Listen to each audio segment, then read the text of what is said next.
O governo chinês decidiu incentivar a população a ir às compras para reaquecer a economia. Mas especialistas alertam que a estratégia pode prejudicar o crescimento do país.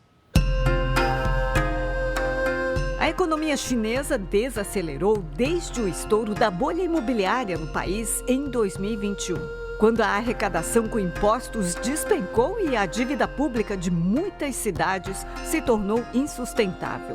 Para o economista Long Ke, a falta de liquidez provocou também a falência de 4 milhões de empresas nos últimos 3 anos.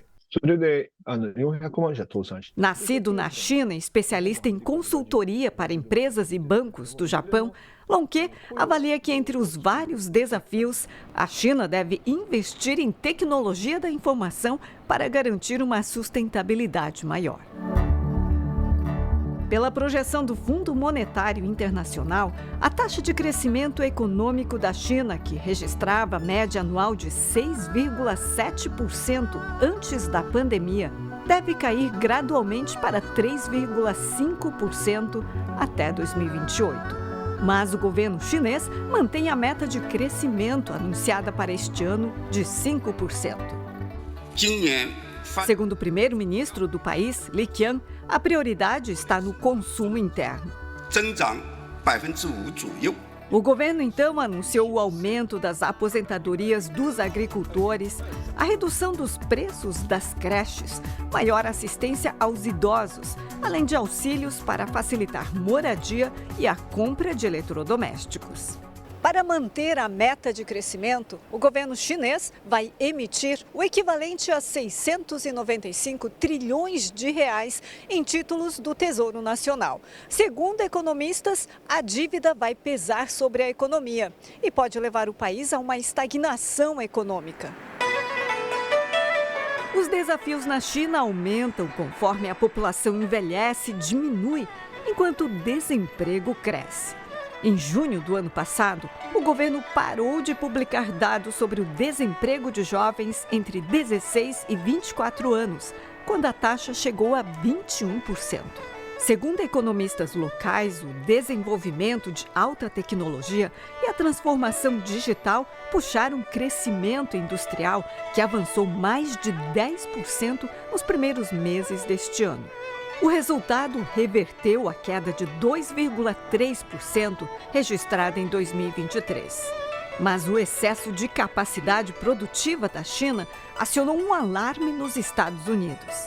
Em visita a Pequim, a secretária do Tesouro americano, Janet Yellen, disse que a Casa Branca não vai aceitar a entrada nos Estados Unidos de produtos vendidos abaixo do preço de custo. No Brasil, a preocupação é com o que sai. A China é o nosso maior parceiro comercial. Só nos 3 primeiros meses deste ano foram 117 bilhões de reais em produtos exportados ao país asiático. Agora, com as novas estratégias econômicas de Pequim para estimular o consumo por lá, todo esse fluxo pode ficar mais lento por aqui. Soja, petróleo, minério de ferro, carne bovina e celulose. Esses são os 5 principais produtos vendidos pelo Brasil para a China. Entre janeiro e março, exportamos quase 23 bilhões e meio de dólares, cerca de 117 bilhões de reais. As vendas para o país asiático são o principal destino do mercado brasileiro no exterior e também incluem as províncias de Hong Kong e Macau. É uma engrenagem, né? O Brasil ele fornece as matérias-primas para a China, principalmente minério de ferro, soja e petróleo, e a China processa, industrializa esses bens, vende de volta até mesmo para o próprio Brasil, para o resto do mundo todo. A decisão do governo chinês em impulsionar o consumo tem a ver com o declínio de um mercado que usa muita matéria-prima brasileira. O da construção civil, que comprou em minério de ferro neste ano 26 bilhões de reais. A intenção de Pequim é diminuir a dependência do setor imobiliário, que está em crise, e aumentar o consumo interno, incluindo alimentos e a produção industrial. Para este economista, a medida pode fortalecer a concorrência com o Brasil no mercado mundial. Ao aumentar a produção industrial, você aumenta a sobrecapacidade. Aumenta a sobrecapacidade, Ou seja, você não consegue consumir tudo, você acaba querendo exportar. O ímpeto exportador do chinês aumentou muito nos 2 últimos anos. Mas tem um outro lado, um impacto possivelmente positivo.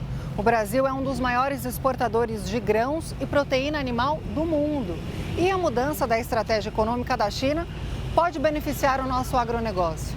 Em 3 meses, exportamos o equivalente a 41 bilhões de reais em soja e carne bovina. Os economistas avaliam que a desaceleração da China requer atenção. A minha visão é de que a crise imobiliária não vai contaminar o resto da economia chinesa, né? Especialmente porque os bancos que seguram essas construtoras são bancos estatais, são bancos públicos. Então eles não quebram, porque o governo chinês, que tem muita reserva, tem mais de 3 trilhões de dólares de reservas, o governo chinês segura esses bancos. A China vai fazer de tudo para manter o maior nível possível de crescimento econômico, de modo a evitar tensão social doméstica.